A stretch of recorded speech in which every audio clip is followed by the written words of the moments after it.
right. Number 2 today, here we go. So as Martha said, I'm Kassin Leverity. I'm the founder and executive director at Interior Design Fair, otherwise known as IDF. We're a residential and commercial interior design firm, so mostly homes and offices. We're based in San Francisco. We opened our doors in February 2010. And at the time, it was just me in my studio apartment, and now we are 17 strong and hiring. A lot of this growth is due to our work in commercial spaces in the Bay Area and Silicon Valley. And we are most well known for our work, as Martha said, at Airbnb, which is shown here. This is a new development. We just got recognized by Inc. magazine. We were #1 on the world's coolest offices list for 2015, which is pretty cool. Or at least our picture was first. I'm going to take that as #1. So while I'm not a productivity expert or an efficiency expert, I have had an insider's view on the office design boom, specifically in the Bay Area, and I'd love to share some of the insights that I've gained from these experiences with you guys today. So first off, I'm going to start with the basic assumption that I don't need to remind you how much time we all spend at the office and why office design is so important. It's a unique time right now. The book is kind of technically being written about office design as we speak, and the bar for office design has gone up considerably even in the last few years. A lot of you are probably familiar with websites like Pinterest and House. There's also a bunch of websites just even in the last couple years now solely for office design, kind of eye candy inspiration and images, places like Office Lovin' shown here and Office Snapshots. There's also a ton of great work being published regarding the future of office design, what's working and not working, and what trends we might see for the future. My goal today is to give you a crash course in what these experts are saying and what I've heard and learned from being in the field, as well as to give you some specific insights into what I think makes a truly great office.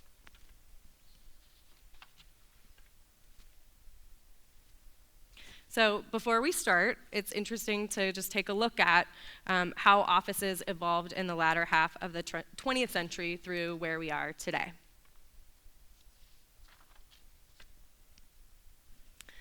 So way back, some of you history buffs may know, but apparently the first glass skyscrapers kind of emerged in roughly the 1930s. By the 50s, modernism was really the common language for the American office, with open floor plans and workplace layouts based on organizational hierarchy. There were often personal offices for executives and straight rows of desks. So I think of this as like the typical kind of classroom setup. By the 60s, an open office layout emerged out of Germany that's actually very similar to what's being embraced in offices today. Groupings were organized by one's department, and break areas and aesthetic features like plants helped visually break up a space. This layout was actually meant to facilitate collaboration and was revered for its flexibility and cost savings. So a man named Robert Probst, he criticized the open office of the 60s as a wasteland that, quote, saps vitality, blocks talent, and frustrates accomplishment. And thus, in the late 1970s, he introduced the cubicle. It was meant to promote autonomy and privacy. It was conceived as a symbol of egalitarianism at the time and was sort of a backlash against this big brother idea where you had executives looking out through their glass office at the workroom floor. However, given the economic recession that happened in the 70s and 80s, this quickly degraded into what we now know as like very ubiquitous cube farms. Then in the 1990s, what happened? We got computers. They came into the workplace and officially started tying people to technology and at the time to their desks. The dot-com bubble of the late 90s spearheaded a backlash against cubicles, and brought back the open office. We went back to this model of teamwork and collaboration and took the concept of deterritorializing to a new extreme. People and spaces were interchangeable, they were all mixed together, and likewise the boundaries between work and play began to blur. And in this time, we got Google, which so far has been somewhat synonymous with office design for the digital age, which makes us think of beanbags. And I don't know about you, but it also makes me think of slides. So clearly a lot has happened in this most recent period where we've gone from cube farms to slides.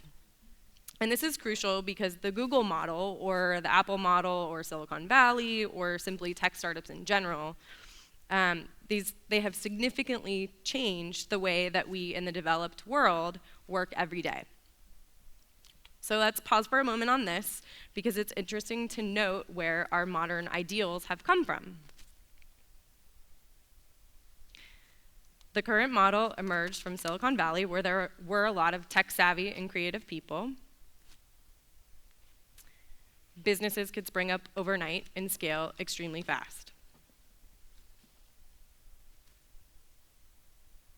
Rapid growth, high risk and reward drove a sense of camaraderie. There was this feeling of shared pain and shared gain.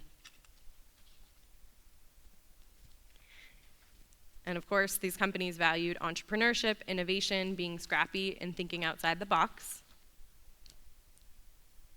And they fundamentally believed that people should work hard and have fun.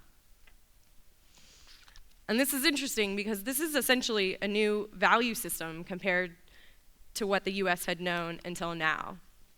On the whole, work used to feel a little bit more slow and steady, and this new world is really based on being really intense, but also really fun. This completely changed the landscape of the modern workplace. People go to work now and expect more from it.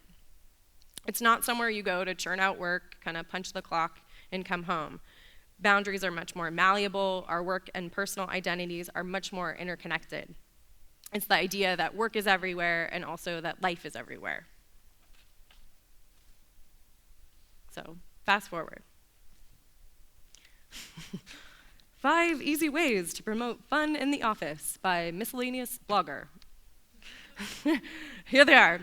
Ping pong table. 2 scooters. 3 office bar. 4 yoga. And 5 toys. Law firms pile on posh amenities to build up business. This was actually just published by the Wall Street Journal in September of this year.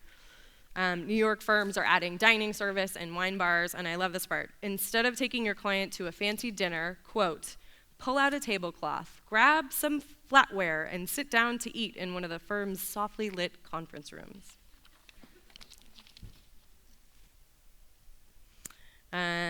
You may have also heard of this, but the mayor of New York really bought into the open space trend kind of early on and made the famous bullpen that you see here in New York City Hall. Also, more recently, the Facebook CEO, Mark Zuckerberg, put together the largest open floor plan in the world with the help of architect Frank Gehry, housing nearly 3,000 engineers. And then we see this. The dark side of open offices. This is similar to the 60s and 70s. There's also a litany of negative feedback surrounding open office plans, from distraction to health issues to productivity and focus, et cetera.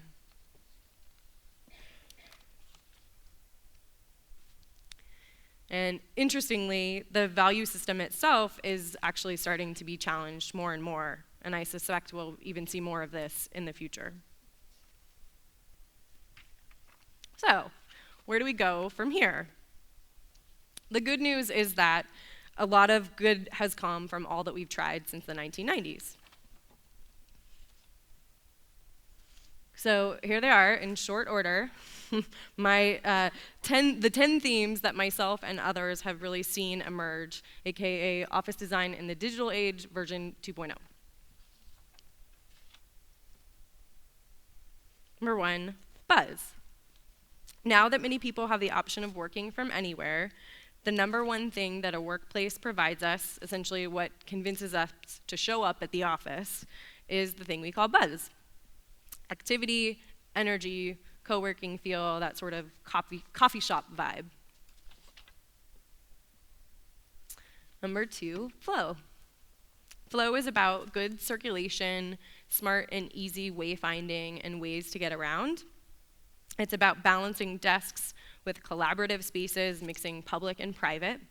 And it's also this cool concept, and probably not a new concept, but one that says that we should view an office through the arc of a day. So if you imagine kind of taking a time-lapse video of people running around the office on a daily or a weekly basis, and you kind of hit fast forward and watch them running around like ants in hyperspeed, you can watch where people usually go in the morning or after lunch or at 4 p.m. and really design the space to accommodate these patterns of behavior.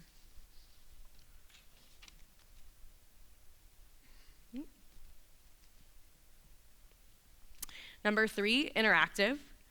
And I call this the oh hey factor.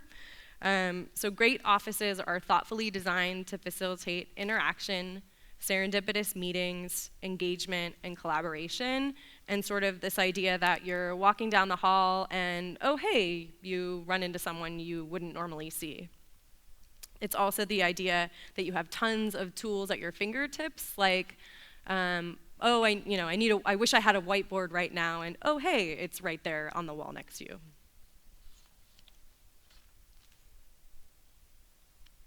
Number 4, refuge. If there's one thing we've learned about the open office idea, it's that people need a place to focus.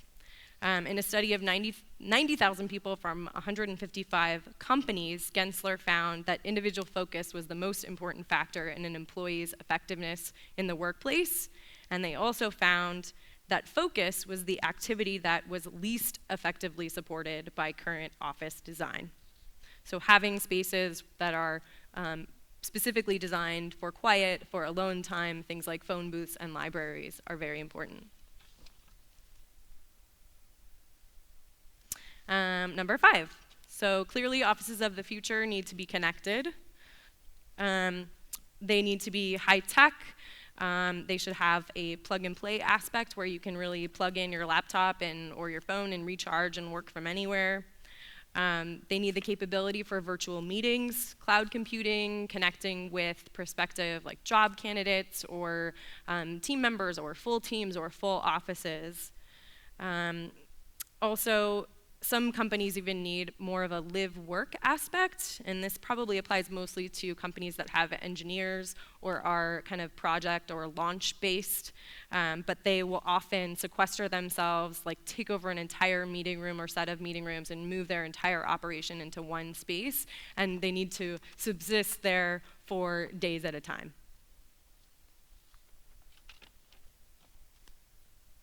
Number 6. In the 21st century, we have clearly declared that it's important to us as human beings that our offices are healthy. We want, as workers, we want to be happy and we want to be comfortable. We also want to bring the outdoors in or move the indoors out to increase our connection to life and the outside world.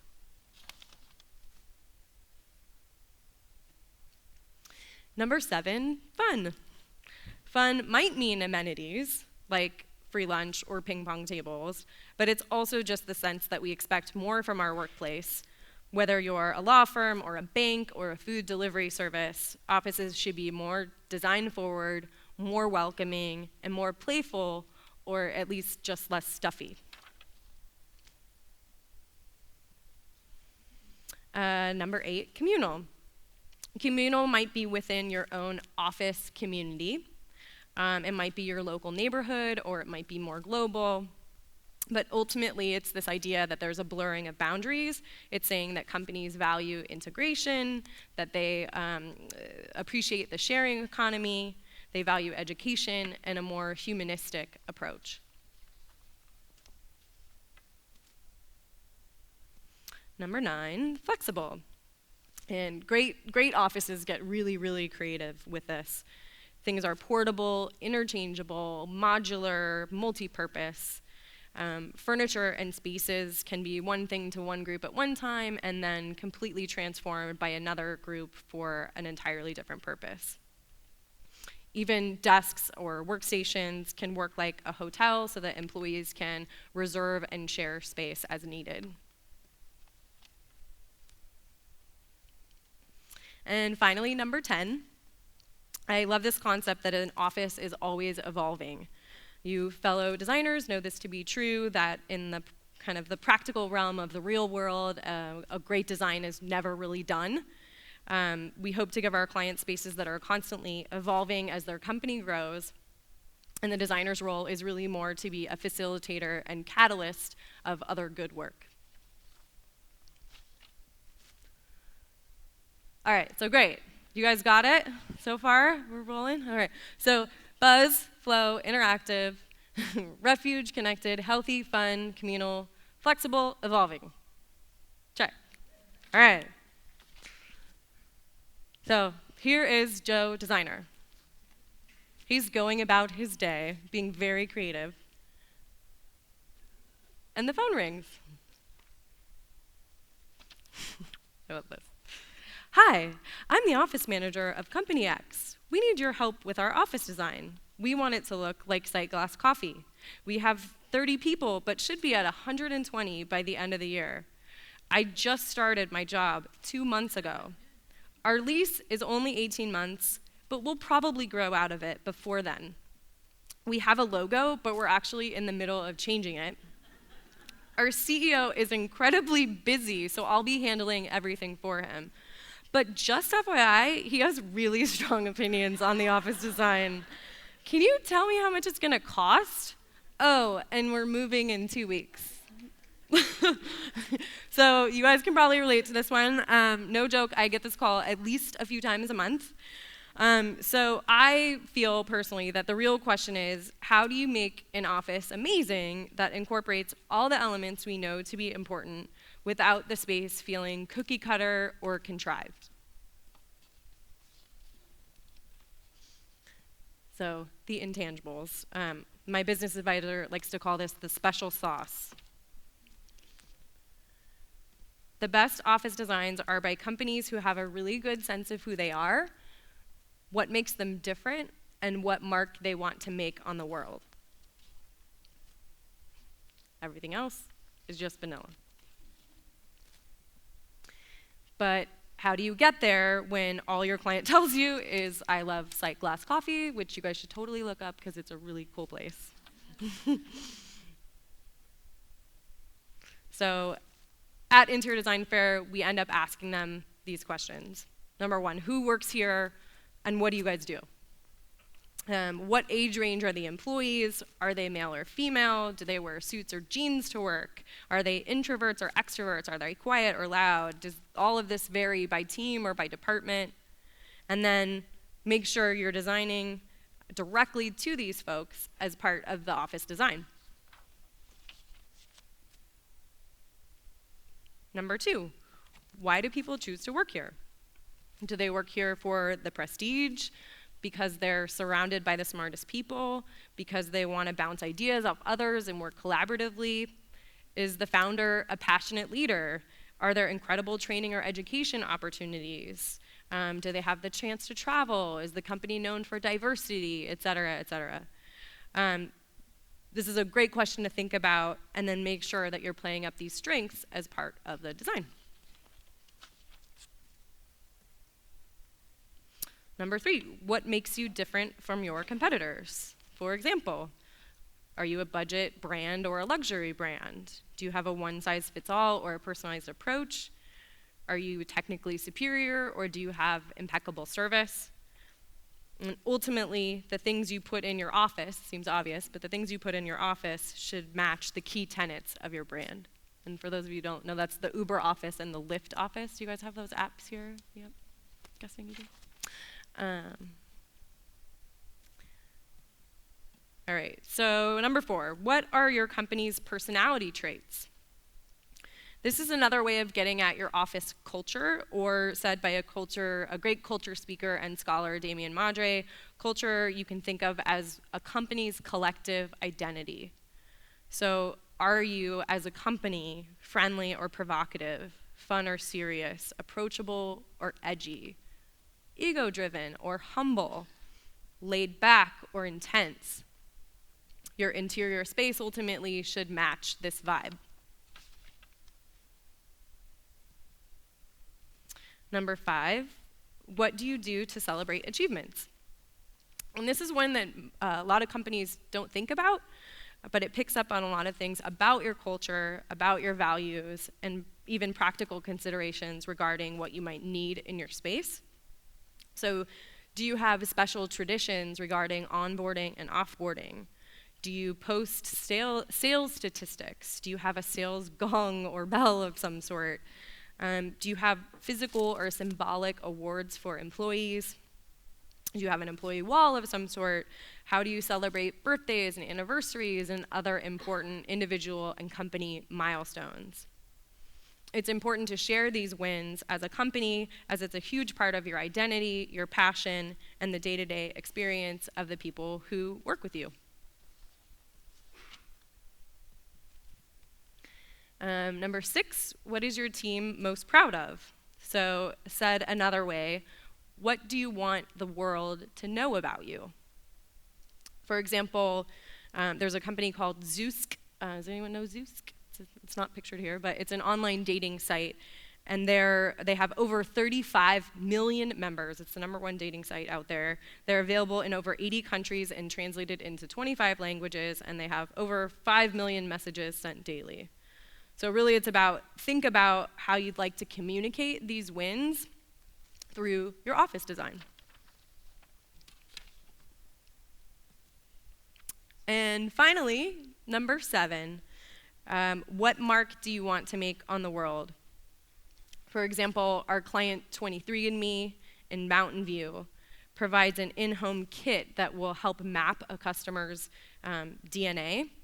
And their goal is ultimately to help people like you and me take control of our own health.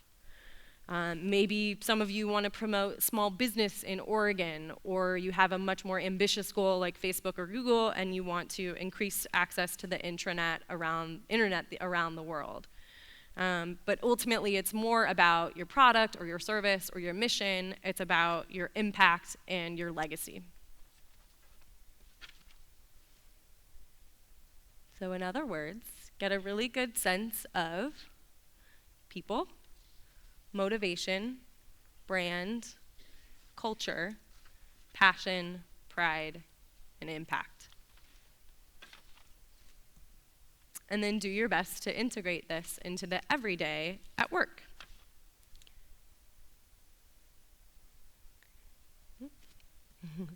It's not about perfection. It's about creating a smart and authentic workplace.